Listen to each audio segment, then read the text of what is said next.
با سلام مجدد، خوش آمدید به خبرهای ورزشی.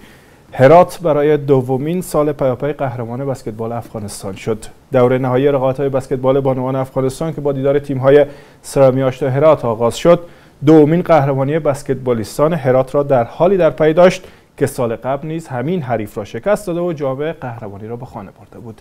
گزارش داریم.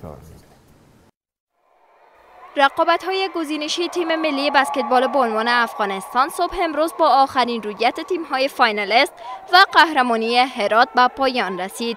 در این رقابت‌ها که تیم‌های 5 ولایت و باشگاه‌های شهر کابل اشتراک داشتند، کمیته انتخابی فدراسیون بسکتبال افغانستان دنبال گزینش 14 چهره برتر بود.